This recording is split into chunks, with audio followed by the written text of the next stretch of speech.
For more information on our top stories and others, do visit our website, channelstv.com. youtube.com/channelsweb has videos of all our shows. The Borno State government has handed over a pastor of the Living Faith Church, Moses Oyeleke, who had earlier been kidnapped by Boko Haram insurgents, to the leadership of the church in Maiduguri. Pastor Oyeleke was reportedly abducted along with a youth corps member, Abraham Amuta, in April 2019 on their way to Chibok local government area with charity materials donated by the church. He was released alongside a girl known as Ndagila Umar, who was held for 9 months according to her own account. Their release was reportedly facilitated by the Borno State government, the Nigerian army, and negotiators from 2 non-governmental organizations, Kalfum Foundation for Peace and the Initiative for Peace Building Movement.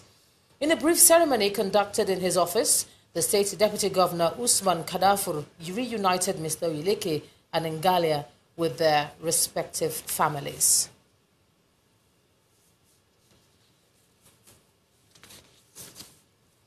Let's go over to Abuja now. Here's Linda Akigbe. Linda. Hello, Ijoma. Good to see you and welcome to Abuja. The Director General of the National Agency for Food and Drug Administration and Control, NAFDAC, says government is unrelenting in the fight against counterfeit drugs in Nigeria. Speaking at a news conference in Abuja, the Director General of NAFDAC, Professor Mojisola Adeyeye, says the agency confiscated falsified drugs worth over 684 million naira as at November 2019. According to her, manufacturers and dealers on falsified drugs in Nigeria are targeting frequently used drugs such as anti-malarial medicines as well as antibiotics. She appeals to legislators and the judiciary to review existing penalties for producers and dealers of fake drugs in Nigeria. A former Minister of Finance, Dr. Ngozi Okonjo-Iweala, is leading a campaign to reduce youth unemployment in Nigeria through social media. According to the former minister, a huge number of unemployed youths can showcase their talents and become employers of labor by leveraging opportunities provided by social media platforms. She offered this insight when she led a team of social media experts, including the Chief Executive Officer of Twitter, to a meeting at the African University of Science and Technology in Abuja. Nigeria's former Minister of Finance, Mrs. Okonjo-Iweala, and the co-founder of Twitter and his team arrived at the venue of a meeting with young Nigerians on how to reduce unemployment through the use of social media platforms in Abuja. We also have a number of other faculty. In a short remarks, the former minister explains why she is in Nigeria with these technology experts.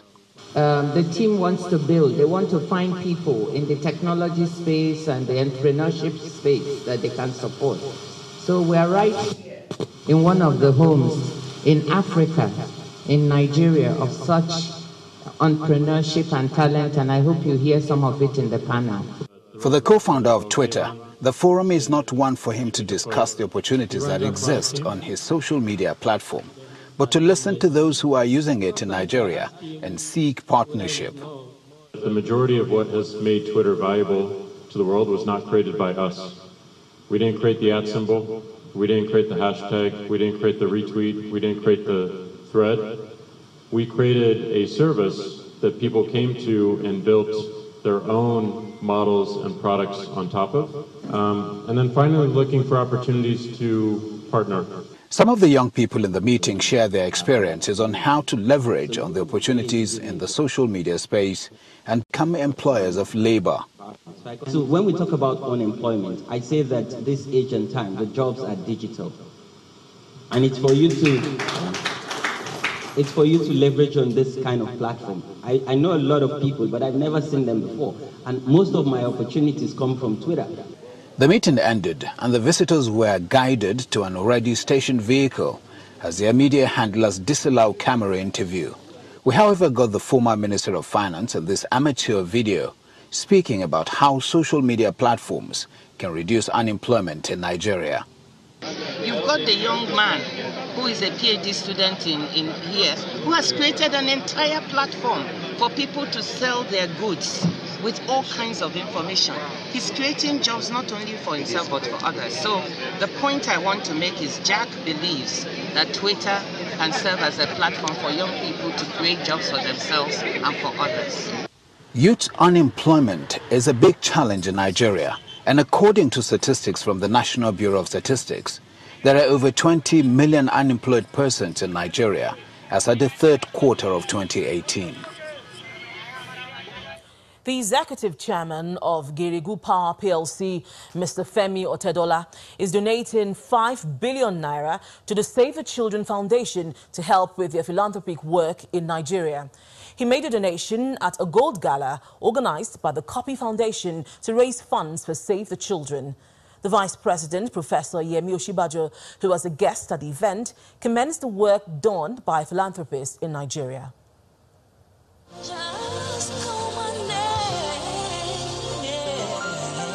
It is the inaugural Copy Foundation Gold Gala, a dinner and fundraiser in aid of the work done by the Save the Children Foundation in Nigeria.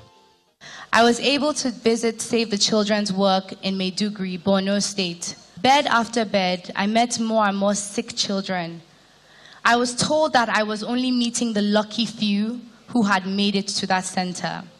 Save the Children is a century-old voice for children's rights. Working in Nigeria since 2001, its CEO says their programs in Nigeria has reached 23.5 million children.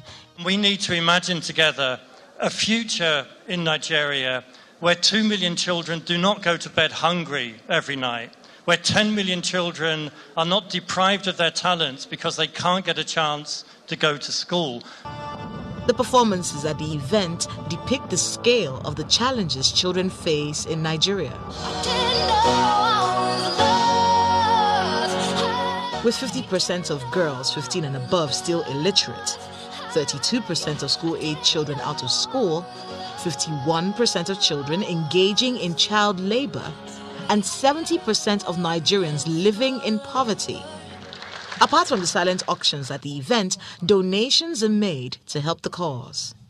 I would like to also support your foundation for these poor little children in Borno State with 100 million naira. Mr. Femi Otedola has been at the forefront of supporting worthy causes all across the country. That he will be donating a sum of 5 billion naira to support those that are most endangered in our society. The Vice President, Professor Yemi Oshibajo, commends philanthropists for their work in Nigeria. When we looked at our last estimates, we should be doing 15 million in microcredits to make the difference that we should make. We're at 2 million. It's obvious that government cannot do it alone.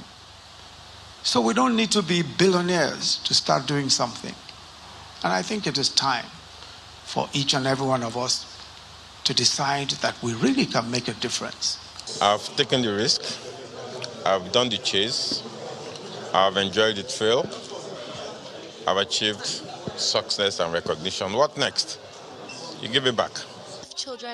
Nigerians are advised to live a life of significance by giving to the less privileged in the society. The reward for that life is immortality. Muka Limited is celebrating 60 years of existence in Nigeria. The event, which was held in Lagos, also served as an appropriate platform for the launch of a new line of premium mattresses called Muka Wellbeing. Muka's Chief Executive Officer Raymond Murphy says the company is looking to the next 60 years as it plants strong pillars which would not just sustain but make the company blossom in Nigeria. 60 years on. Guided by a vision of growing from a good company to a great one, Muka Limited celebrates its operations in Nigeria in the last 6 decades by adding what it describes as premium mattresses in its new collection called Muka Wellbeing.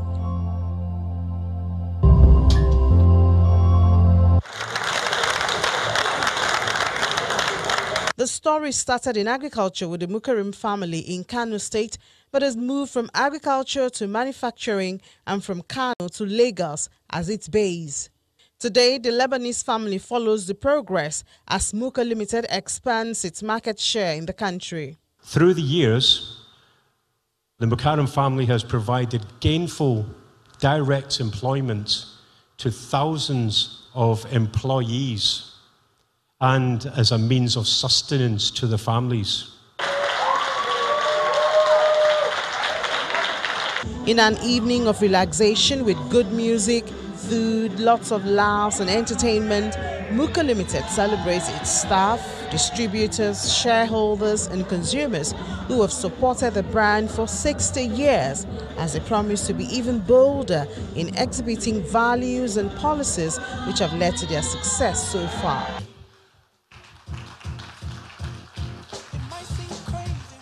Fantastic. Capacity building, we do not joke with that. Across the business, we look at building leadership capacity. We also look at building skills for the guys who are at the shop floor to continue to help us to improve and sustain the quality of our brands. Excellent customer service. We take good care of our customers. We have close relationship with our customers and also the customers below our customers. But this is not the end of the journey. The company is already gearing up for the next 60 years. We've also been investing heavily on technology that gives sustainability into the business. So with that, I think, yes, we are rest assured that Muka is there for many years to come. Moving from one generation to the next, Muka Limited promises quality sleep to Nigerians as the brand continuously seeks ways to please its consumers. It's the 20th anniversary of the production of liquefied gas in Nigeria by the Nigeria Liquefied Natural Gas Limited. The company celebrated the event with the Lagos Books and Arts Festival at the festival ground of the Freedom Park here in Lagos. It coincided with the 14th edition of the Green Festival supported by NLNG, an event aimed at inculcating reading habits in children and making them appreciate their environment. Of the person who authors, students and teachers from 18 schools across Lagos State converged on the Freedom Park to celebrate the 14th edition of the Labaf Green Festival, supported by the Nigeria Liquefied Natural Gas as they mark 20 years of safe production of liquefied gas. The organizers of the event give insight into what the Green Festival is about. It's an empowerment program for children and young people to promote environmental awareness with them using the creative arts, which are dance, drama, fine arts, books and reading are a very high content of the Green Festival.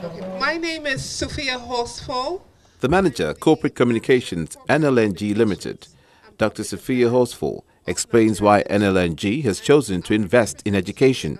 We do so because we really believe that arts is the essence of life.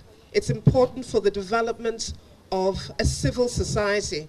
And more importantly, we really want to see the standards of literary achievement go to its highest level in our great country. The session also gives room for the NLNG 2019 Literary Prize winner, Judy Dada, to interact with and encourage the children. I didn't have to go on any reality show. I didn't have to spend 3 months in any house. I just had to write one book and tell a story that captivated people. So I want you guys to know out there that you can do the same thing and you can win as much as you desire. It's a day of fun for the kids as they entertain their peers.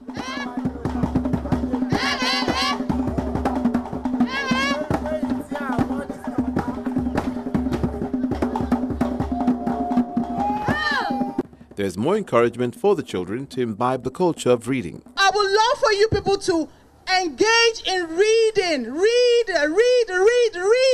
I can't emphasize more on it. I would like you people to read. Read for pleasure. Read your interesting novels. Don't make reading so difficult. If you do not read, you will lack confidence. The Green Festival aims to expose the children to an improved reading culture and protecting their environment. And the organizers say they want the private sector and the government to be involved, partnering in this project to help build a better society.